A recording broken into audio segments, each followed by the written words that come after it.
ডিম ও বাচ্চাদের নিরাপদ রাখতে কঠিন সংগ্রাম করে এই পাখি। পানির ওপর ভাসমান বাসা বানায় এরা।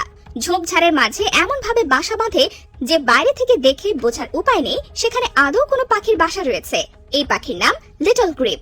এরা সাধারণত অগভীর শান্ত পানিতে বাসা তৈরি করে, যেমন পুকুর, জলাভূমি, হ্রদ এসব জায়গায় তাদের দেখা মেলে বেশি। লিটল গ্রিপ পাখিরা এমন স্থান খুঁজে বের করে যেখানে পানির মধ্যে ঝোপঝাড় বা অন্য জলজ উদ্ভিদ রয়েছে, কেননা সেগুলো এই পাখিদের একই সাথে খাদ্য ও পুষ্টি সরবরাহ করবে এবং বাসাকেও লুকিয়ে রাখতে সাহায্য করবে। তবে অবাক করা ব্যাপার হচ্ছে, ঝোপঝাড়ের আড়ালে বাসা লুকিয়ে রাখলেও সেগুলো হয় রীতিমতো ভাসমান। শুধু পানির নিচ থেকে গজিয়ে ওঠা কিছু জলজ উদ্ভিদের সঙ্গে বাসাটি যুক্ত করা থাকে বিধায় সেটি দূরে কোথাও ভেসে যায় না। এরা সাধারণত পানিতে থাকা ভাসমান জলজ উপাদান, লতাপাতা, ছোট উদ্ভিদ ইত্যাদি দিয়ে বাসা বাঁধে, যেমন পদ্ম, শাপলা, কচুরিপানা এ ধরনের জলজ উদ্ভিদকে তারা কাজে লাগায়। সবগুলোকে একসঙ্গে জুড়ে দিয়ে একটি ভাসমান কিন্তু শক্তপোক্ত বাসা বানিয়ে ফেলে।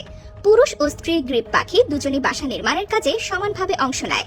ঠোঁট দিয়ে বিভিন্ন উপাদান এনে একটি একটি করে সাবধানে জুড়ে দেয় যেন বাসাটি খুলে গিয়ে ছড়িয়ে না পড়ে। নিরাপত্তা আরো বাড়িয়ে তুলতে ডিম পাড়ার পর লিটল গ্রিপ পাখিরা লতাপাতা দিয়ে তাদের ডিম ঢেকে রাখে। এর ফলে ডিমগুলো যেমন শিকারী প্রাণীরা খুঁজে পায় না, তেমনি ডিমগুলো আর্দ্রও থাকে।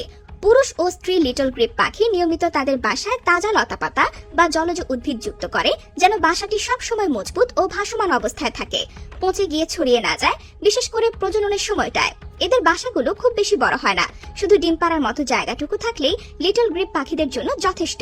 লিটল গ্রিপ পাখিদের আরেকটি আকর্ষণীয় বৈশিষ্ট্য হচ্ছে এরা এদের ছোট ছোট বাচ্চাদের পিঠে নিয়ে ঘুরে বেড়ায়। এতে করে বাচ্চারা একই সাথে নিরাপত্তা এবং শরীরের উষ্ণতাও পায়। ডিম থেকে বেরোনোর সাথে সাথে লিটল গ্রিপ পাখিরা সাঁতার কাটতে পারে, তবে পানিতে চলতে ফিরতে পারলেও তারা এই সময়টায় বেশ দুর্বল থাকে এবং সহজেই শিকারী প্রাণীদের নজর গিয়ে এদের উপর পড়ে। তাই নিরাপদে রাখতে মা লিটল গ্রিপ পাখি এদের পিঠে নিয়ে সাঁতার কাটে। বিশেষ করে বাচ্চারা মা পাখির পিঠের পালকের ভেতর লুকিয়ে থাকে, কেবল মাথাটা বেরিয়ে থাকে বাইরের দিকে। এর ফলে ঠান্ডা বাতাস এদের গায়ে লাগে না আর শরীরও উষ্ণ থাকে। শুধু একটি নয়, লিটল গ্রিপ পাখি প্রায় সময় একই সাথে কয়েকটি বাচ্চাকে পিঠে নিয়ে ঘুরে বেড়াতে পারে।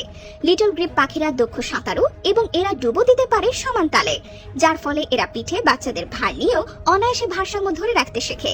এই অবস্থায় লিটল গ্রিপ পানি থেকে ছোট মাছ, পোকা বা জলজ উদ্ভিদ সংগ্রহ করে বাসায় ফিরে বাচ্চাদের খেতে দেয়।